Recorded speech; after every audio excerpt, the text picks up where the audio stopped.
In this video, we're going to talk about reacting solutions that contain weak acids with added strong bases. So let's consider a solution, right? We're going to use 1 liter to make our calculations a little more straightforward of 0.040 molar butyric acid. We've used this in a previous video. Here's its formula, HC4H7O2, 1 acidic hydrogen, 7 hydrogens that are in a situation where they're not acidic. The Ka is 1.5 times 10 to the minus 5, right? And here's our equilibrium. And so if we, right, quickly set up our ice table, right, we have 0.040, 0 of that at the beginning, 0 of that at the beginning, minus x plus x plus x, right? Every time x of this dissociates, we make x of that and x of that, right? And then at equilibrium, we have 0.040 minus x, x, and x. And because our equilibrium constant is small, we will assume that we can ignore x in that part of the equation, right? That subtracting x from that won't make much difference because it's going to be a very small number. And so then we get our 1.5 times 10 to the minus 5 is going to be equal to our hydrogen ion concentration x, our butyrate concentration x, divided by approximately 0.040, right? And there we get our simplified equation, right? So we get 6.0 times 10 to the minus 7 is equal to x squared. If we take the square root of that, we get 7.746, and yes, I'm keeping extra significant figures, times 10 to the minus 4 is equal to x, and x was the equilibrium concentration of hydrogen ions, right? And so if we take the negative of the log of that, we get the pH of that solution as being 3.11. So, right, a nice straightforward acid dissociation like we've worked before. So now let's consider, right, still 1 liter of our 0.040 molar butyric acid solution. But now we're going to add 0.010 mole of sodium hydroxide to that, right? And the reason I chose to do it this way is we're going to assume that when we add this mole of sodium hydroxide, we're not going to change the volume, right? We know that's an approximation, but we're going to assume that adding this sodium hydroxide doesn't change the volume of the whole solution. Now, right, as soon as we add a strong base, right, whenever we have a reaction involving a strong acid or a strong base, right, a reaction involving a strong base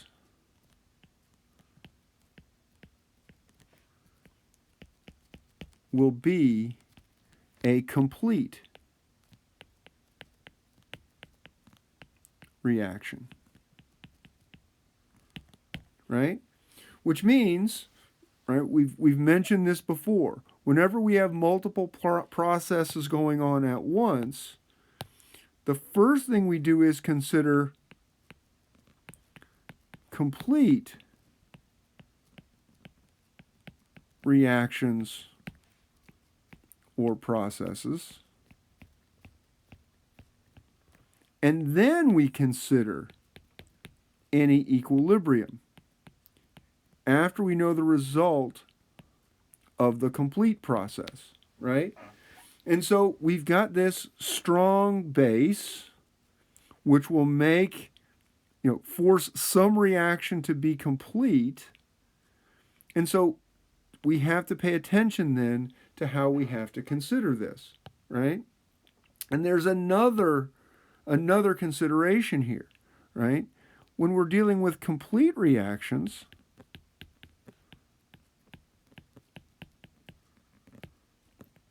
right? That was a really bad S, right? Those become limiting reactant problems.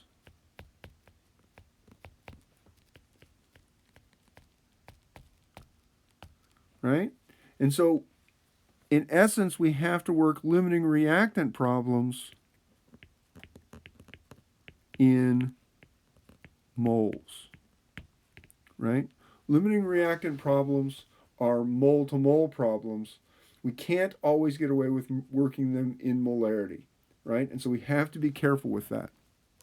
So, right, we haven't even worked our problem, but we've got some things that we have to think about.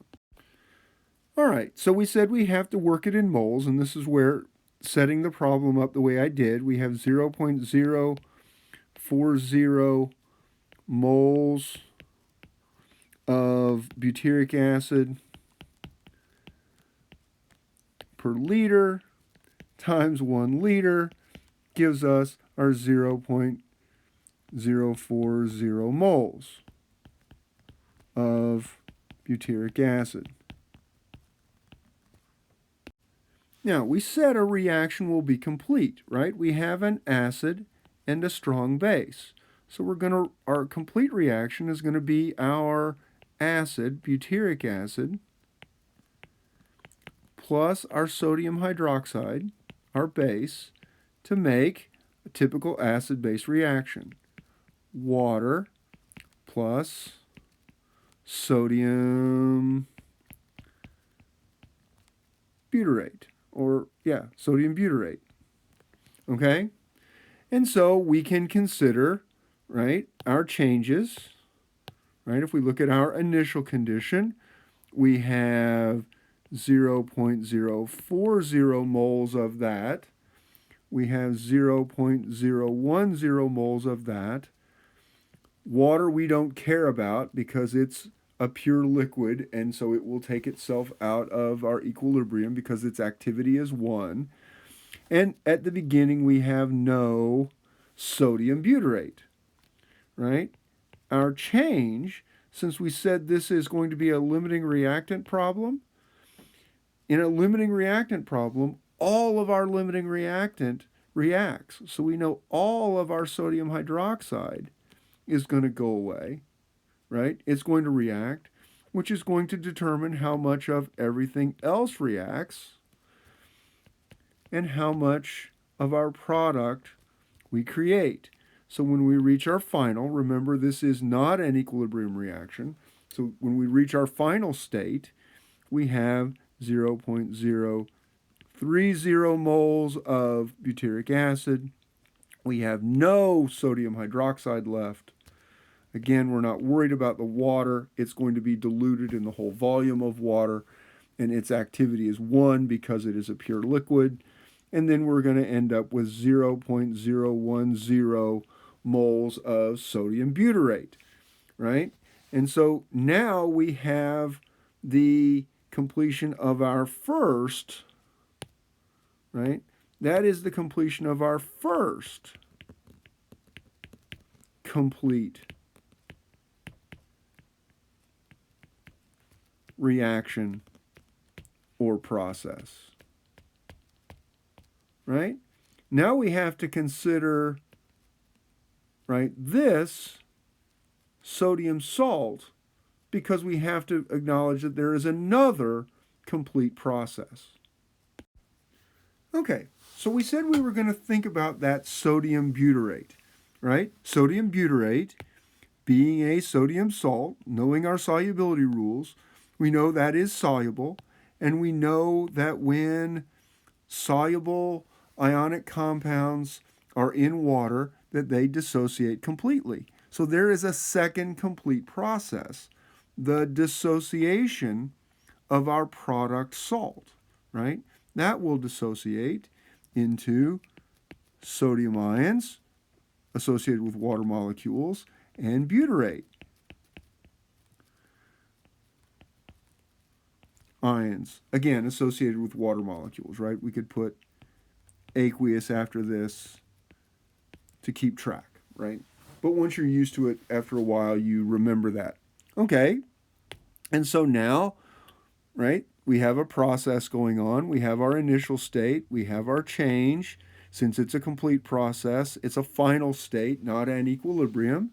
So initially, we've made no sodium ions. We've made no butyrate ions. Since it is a complete process and there's only one reactant, all of that reactant has to react, leaving 0 of our sodium butyrate.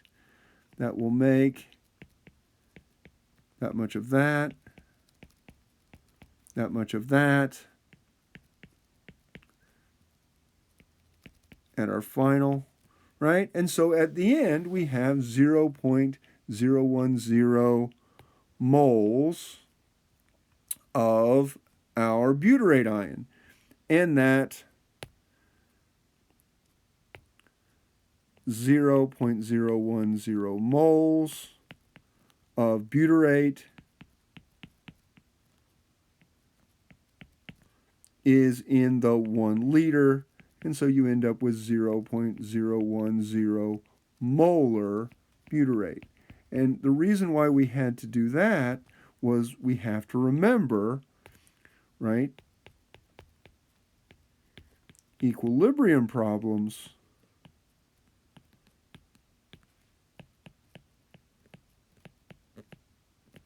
in solution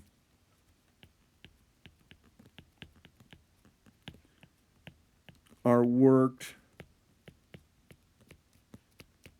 in units of molar concentration.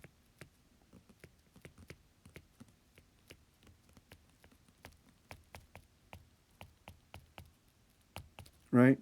So when we go from our complete processes where we're using moles because we're doing stoichiometry, once we go back to the equilibrium problem, we have to convert that back to a molar concentration. Now, I've tried to make this easy by using 1 liter to make it consistent, but we have to remember that step in the transition, going back from moles when we're doing the limiting reactant stoichiometry problems with complete processes to molar concentration once we transition back to our equilibrium. Now we can consider our equilibrium, right? And our equilibrium is what we would expect. Our butyric acid in equilibrium with hydrogen ions in solution and butyrate ions in solution. But if we remember, right, 2 slides ago, we had reacted part of our butyric acid with sodium hydroxide, and there was only 0.030 moles left in a liter of solution. And so we have 0.030 molar of our butyric acid. And on the previous slide, we had dissociated the sodium butyrate produced when sodium hydroxide reacted with this and found out we had 0.010 moles of butyrate. And so those two, right, the result of the reaction of our acid with our base, this is how much acid we had left. And then once our sodium butyrate dissociated, this is how much butyrate we have. And so now if we work our ice table, initial change, we're going to reach equilibrium, right? We're going to start with 0 hydrogen ions.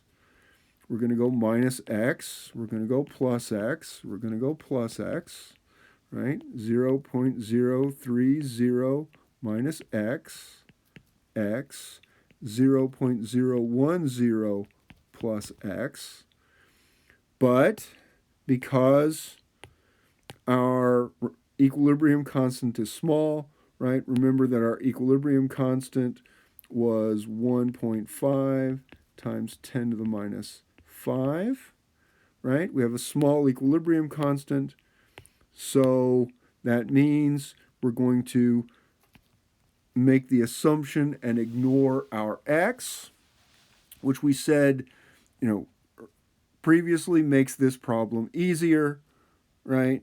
And so you end up with, let's go here, 1.5 times 10 to the minus 5 is equal to x times 0.010 divided by 0.030, right? If you rearrange that, you get 1.5 times 10 to the minus 5 times 0.030 divided by 0.010, right? A little quick math in your head tells you that is 3. And so you end up with 4.5 times 10 to the minus 5, and that is equal to x. And we had said x was our final hydrogen ion concentration. So the concentration of hydrogen ions in this is 4.5 times 10 to the minus 5. And then, therefore, the pH is 4.35, approximately, right? And so if you remember where we were when we started with just our acid, right? When we had 0.040 molar butyric acid,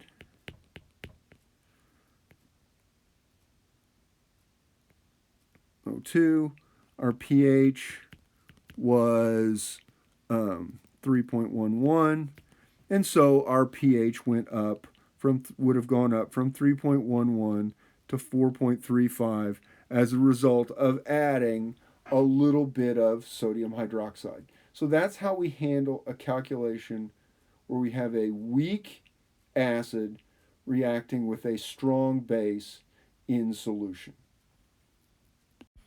Okay, so let's work through a similar problem really quickly, right? We're going to have, right, we have, again, 1 liter of our 0.04 molar butyric acid, and we're going to add 0.024 moles of sodium hydroxide, right?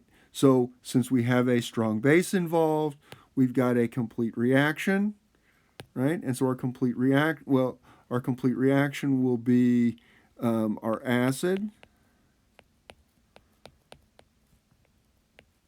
plus our strong base, right? The presence of the strong base means this will be a complete reaction.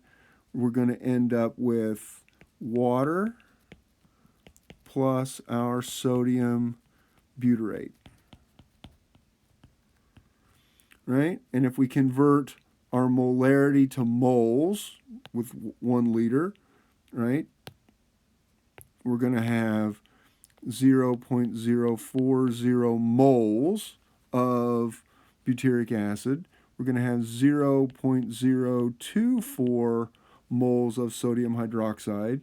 We don't care about the water because it's liquid and pure, and so it has an activity of 1, so it doesn't affect the equilibrium.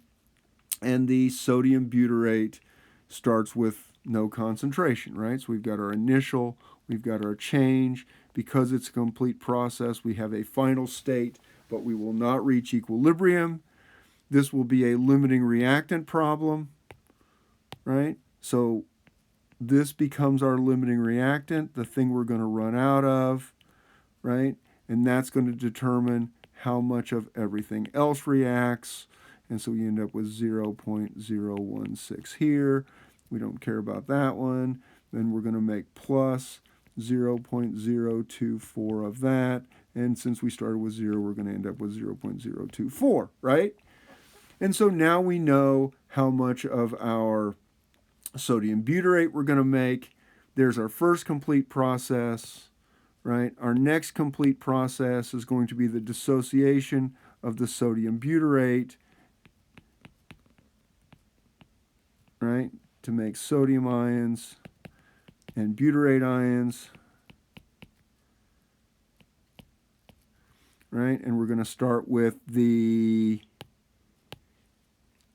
right, again, initial change, final, because this is not an equilibrium process, 0.024, 0, all of that will react, making that much sodium ion, which will be a spectator ion,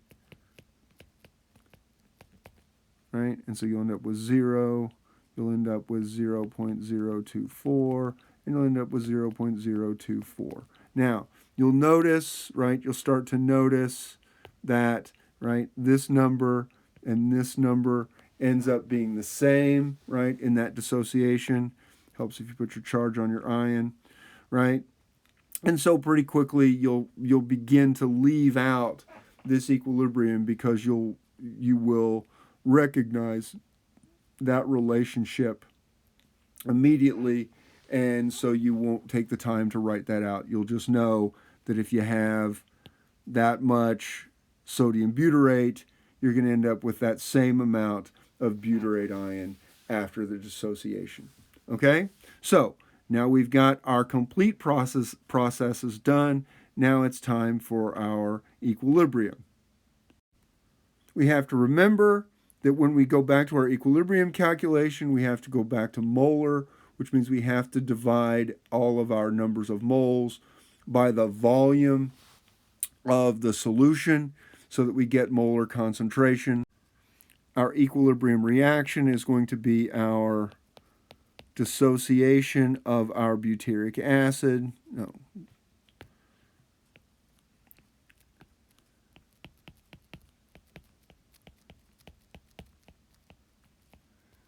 Right?